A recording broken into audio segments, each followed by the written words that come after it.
Tonight on Connections Live, we'll hear about an organization dedicated to improving their community. We'll hear about a monthly tradition in downtown Muncie. We'll listen to the impact music can make. And we'll stargaze at the Charles W. Brown Planetarium. Connections Live starts right now. We showcase ordinary people with extraordinary stories. I'm Jenna Liston. And I'm Olivia McClellan. We have 4 great stories to share with you tonight during our last episode of the year. How do you think this season went, Jenna? Olivia, this year has flown by. Our shows have been great this fall, and I'm sure tonight will be no exception. Let's jump right into our first story. The Old West End Neighborhood Association works to make downtown and the surrounding areas of Muncie a better place to live and grow. That's right, Olivia. The organization builds inner city parks and helps renovate and refurbish homes in the area in order to improve the city of Muncie. We got the chance to sit down with the president and vice president of the Old West End Association and follow them during a special event they held in Muncie. Let's hear about the Old West End Neighborhood Association.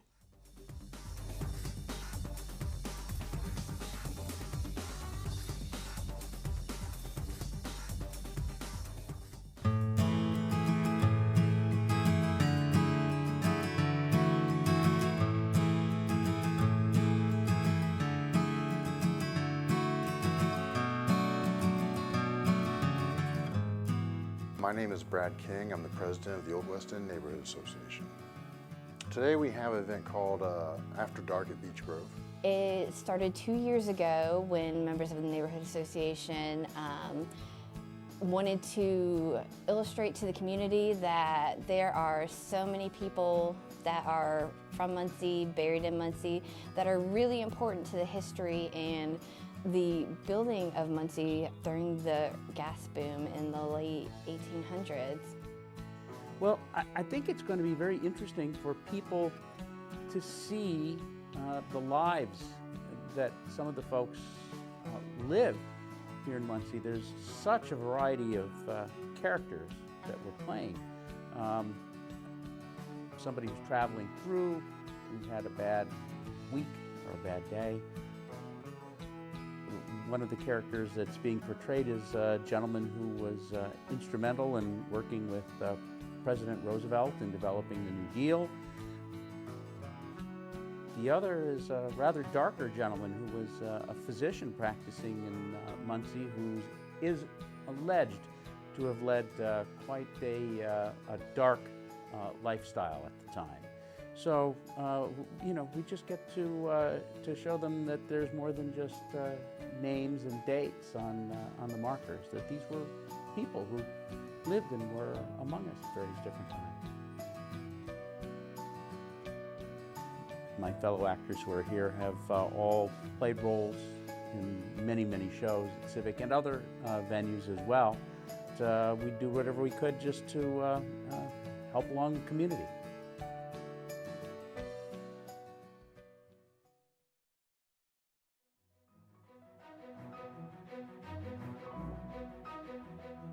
The Old West End Neighborhood Association's job is really the betterment of the neighborhood and everybody that resides in it or owns some type of interest in it. Whether it be through public works, general maintenance of the neighborhood, getting rid of blight, getting rid of trash, just generally picking up the neighborhood, keeping it clean, keeping it safe for the residents, and that's pretty much what we strive to do every day.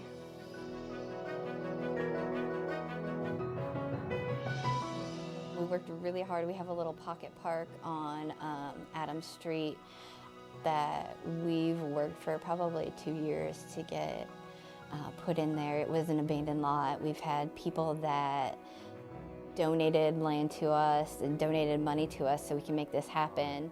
I think that everyone has been at least indirectly affected by the installation of that park because it raises the quality of living in the area. It gives kids somewhere to go. It probably raises property values. I think that therefore property owners, I guess, indirectly benefit from that, but everyone else that benefits from different aspects that park brings to a neighborhood.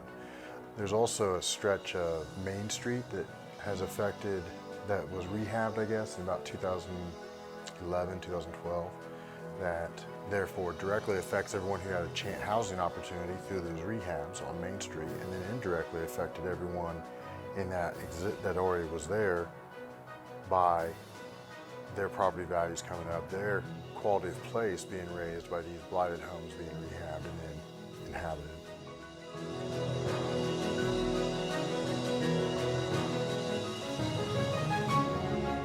We're looking forward to Christmas. Christmas is usually a big time for us. With the East Central Neighborhood Association, we do the Christmas tour where we get members of the neighborhood together and they decorate their homes in fabulous ways for Christmas, and we let people take tours of historic homes. It's really about a sense of community. I think that we have an amazing group of people that are trying to work together to make their neighborhood a better place, not just for them, but for everybody.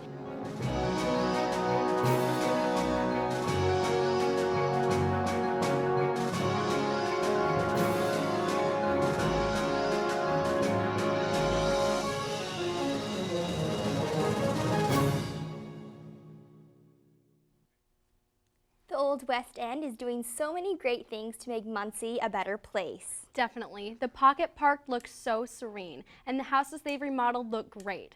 To find out more about them, you can go to facebook.com/Old West End Neighborhood Association. We have more great stories for you coming up next. Don't go away. Connections Live will be right back.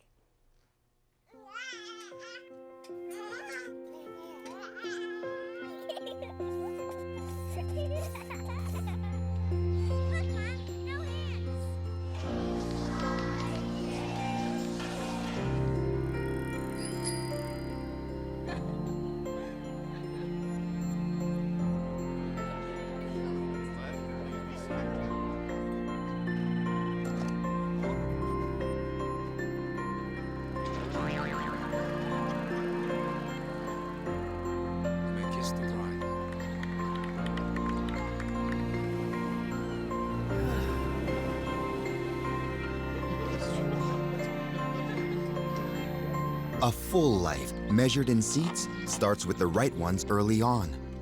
Car crashes are a leading killer of children 1 to 13.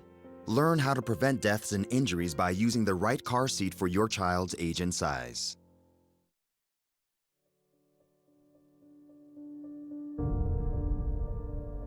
There's nothing about this memorial that tells you what to think. It doesn't instruct you. It allows you to open your mind if you're willing, which is one of the reasons why it's so rich and so powerful. Thursday night at 10 on WIPB. Welcome back to Connections Live. For our next story tonight, we went on the monthly First Thursday Arts Walk here in downtown Muncie. Many local businesses downtown hold art showings and sales the first Thursday every month. We sat down with Brian Gordy, the owner of one of these galleries. Let's hear about the First Thursday Arts Walk.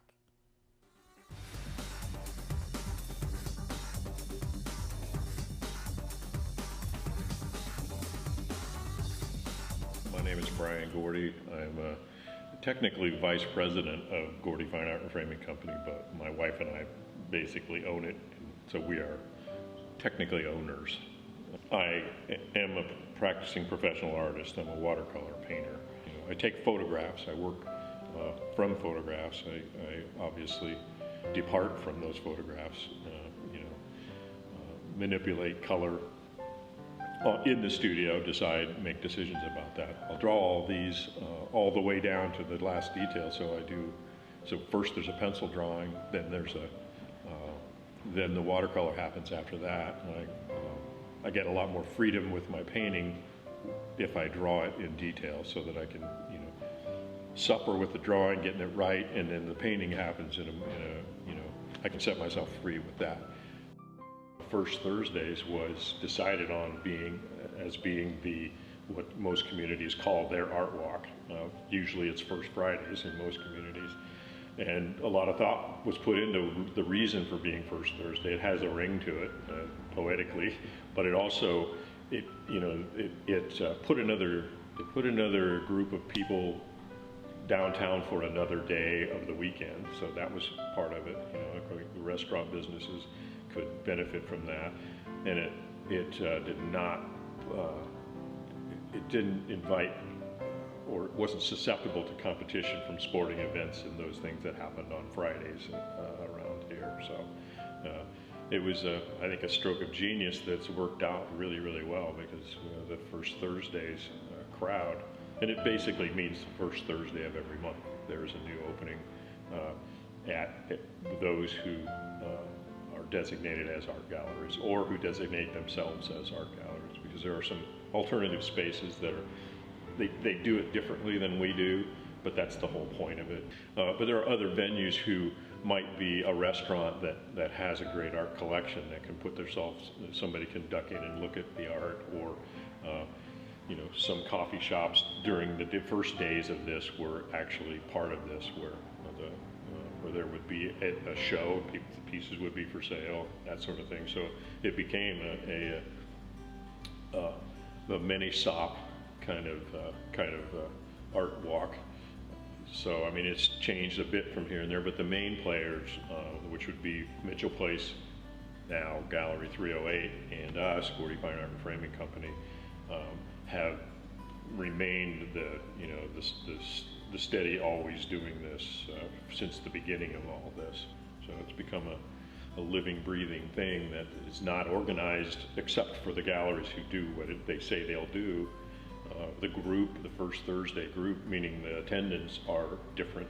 You know, there's the regulars, but there's the people who know about it and are finally going to go for the first time, and it's always strange to us to run into people who don't know about it, because it's been a thing now for, I'm going to say 12, 13 years, something like that. There's an educational segment to it where Jenny will talk a little bit about how do you appreciate the art on the wall for those who are uncomfortable doing so, and then turn it over to the artist to talk specifically about the work and the work on the wall and answer questions. So, you know, it's got kind of a threefold thing where it's first of all, hi old friends. Second, it's those who want to hang around for a little mini lecture and a little bit of art education, and then those who, you know, who just want to see what's new on the wall and eat some free food. But it's all friendly. It's always great. It's always been a very positive time. Any retailer values traffic more than anything. You know, how can you get people in the door? And anywhere from 30 to 300 people that might come in on a first Thursday. Some of them, everybody's looking around at something. It's what it's for. So we have to assume that it's that by word of mouth, even if none of those people do business with us, but all of them say something to somebody else about what they saw here, and so we have to just assume it's been really a great marketing tool, if nothing, you know, beyond what it is already, is that people walking in, seeing what else you do, is big. I haven't been in Muncie long, but I can't believe that this happens every month. It looks like a great time. It definitely does. I need to go next month and check out some of the displays. To learn more about Gordy's Fine Art and Framing Company, you can check out their website at www.gordyframing.com. For our next story this evening, we got the chance to learn about an organization called Music and Memory. Music and Memory Muncie is a Ball State organization modeled from the national chapter. Volunteers go to a local nursing home and interact with residents by listening to music with them. They also raise money to get iPods for the residents and work to create personal playlists that help bring back memories and brighten their moods. Let's hear more about Music and Memory.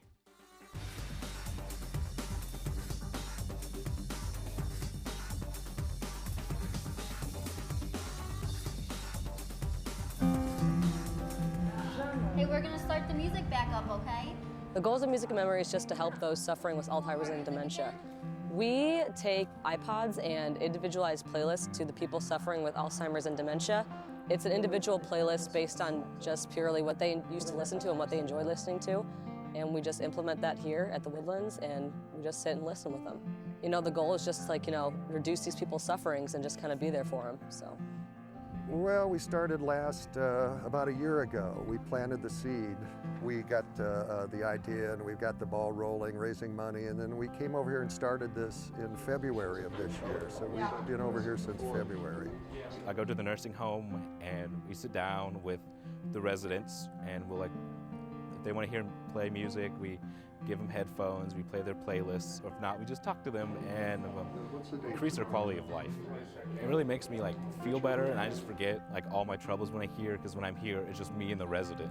What helped us in the summer was the participation by students at the Burris Laboratory School, which is a K through 12 school that's connected with Ball State. So we'd go see the residents a couple times a week and just make sure they got, they felt the love and got to listen to music.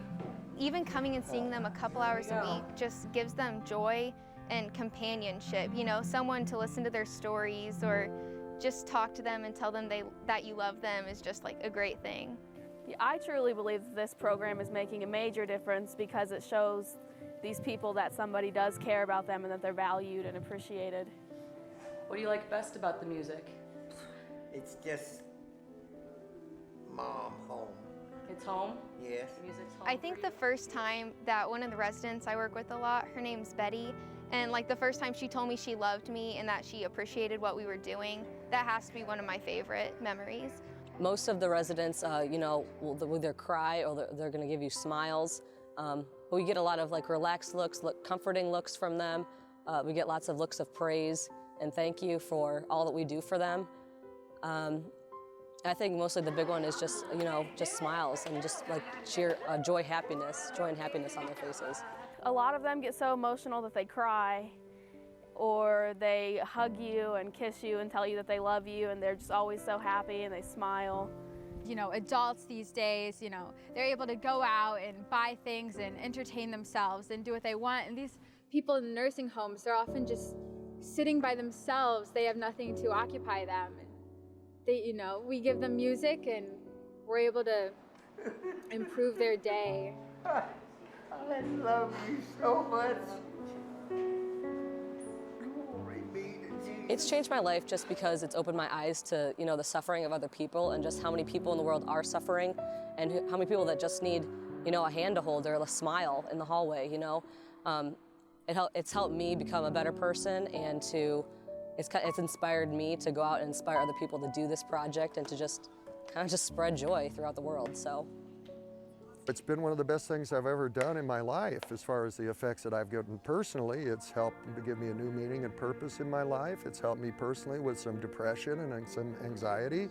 And I've seen other people grow as a result of being involved in this volunteer work. I've seen students grow spiritually and emotionally as a result of this. So I think that it's been good for my mental health and my spiritual health, and I think that's true for all of the volunteers.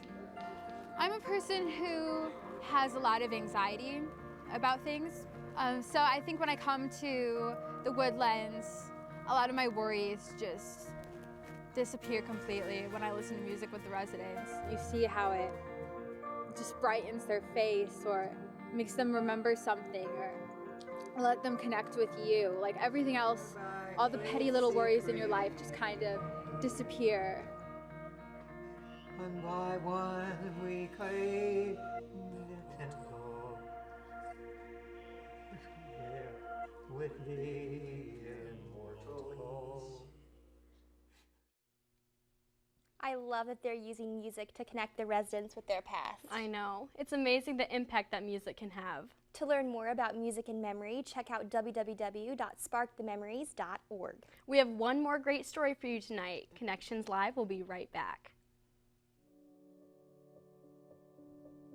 This was not necessarily a memorial that was supposed to glorify the war, but had that much more one person at a time to heal them.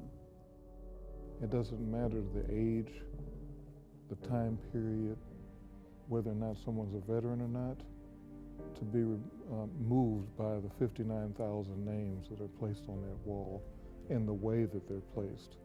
The chronological order really points to the scale and magnitude of the disaster and calls question to war in general and why we engage in these horrific activities.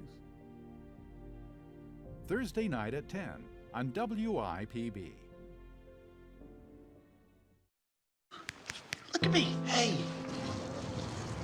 Raymond, look at Mommy. Maybe the light hurts his eyes. Maybe she's just not hungry. Maybe he can't hear us. Maybe we're not stimulating him enough. Maybe it's a phase.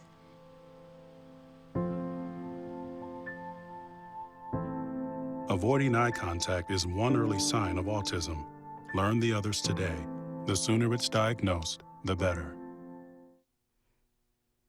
Welcome back to Connections Live. For our final story tonight, we got the chance to check out the brand new planetarium that has opened this fall at Ball State University. The Charles W. Brown Planetarium, located in the Cooper Science Building, lets you experience the night sky as you have never seen it before. It's an immersive theater with state-of-the-art technology that transforms the 50-foot dome into the night sky as seen from Earth and space. I can't wait to see this story. Let's hear about the Charles W. Brown Planetarium.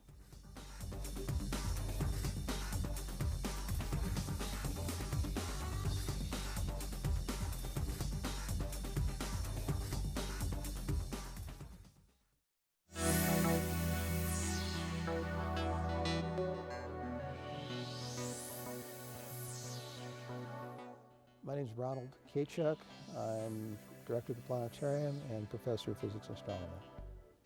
Well, the new Ball State Planetarium was built in response to needs both from the student population we have in our astronomy classes and the extreme popularity of the planetarium to the community. And so we've gone from the old planetarium, which would seat 60 people, to the new one, which seats 150 people. And the projector technology has jumped 46 years, you might expect.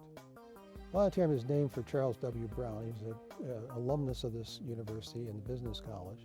And Charles Brown and I struck a common chord very early on because he's been very interested in projects that benefit children, like Big Brothers and Big Sisters in Indianapolis. Well, he could see the same kind of benefits to children through a planetarium, and that's how this came to be, really. Many folks, I keep saying, are inspired to learn by planetariums, and I was one of those kids in Chicago. I grew up in Chicago.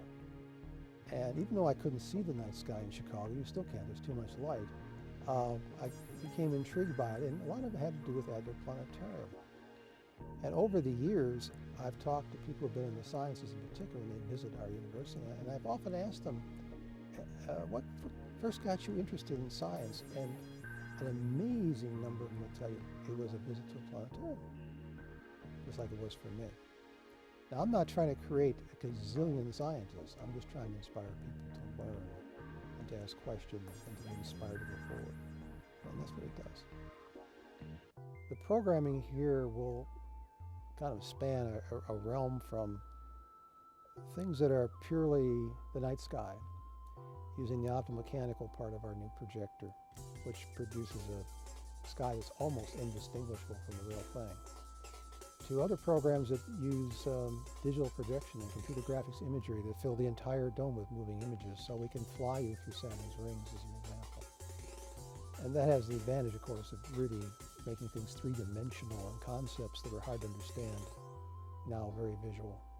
The one I'm looking forward to the most is the one we haven't done yet, is the one we haven't even created yet, because the tools we have just been handed are just overwhelming almost. We're sitting here looking at how we create the new things. We had been doing things mostly with video and through standard video production. This technique now is full dome. This is completely different. And we're just now beginning to start thinking about things we can do that we never even considered a possibility before. The fact that we can take the audience and fly them through the rings of Saturn, and it's actually fairly realistic. That's kind of impressive. We can take you out to the outer parts of our galaxy, and the stars that fly by the window, or your view, I should say, are real. They're accurate. They're actual positions, the colors, the sizes, the magnitudes. We're not faking it like Hollywood. It's all there for real. So what kind of things can we do with that? How can we get people to think and learn? A lot to think about for on our end. The idea is to take the average person, as you say, who can't do science, but actually they can. They just think they can't. They can do more science than they know because they haven't tried, but until they see things like in here, they don't appreciate that. I'm not trying to create a million scientists. I'm just trying to get people to have appreciation for what it means and have an appreciation for the universe around them. It's beautiful. Let's have fun. Let's learn. For more info and program schedules, visit bsu.edu/planetarium. What a stellar story to wrap up our last show of the year. What do you think we have in store for next year, Jenna? We are already working on some great stories for the spring, and I cannot wait to see how they turn out. That's all we have for you tonight on Connections Live, where we showcase ordinary people who share those extraordinary stories. Have a great night.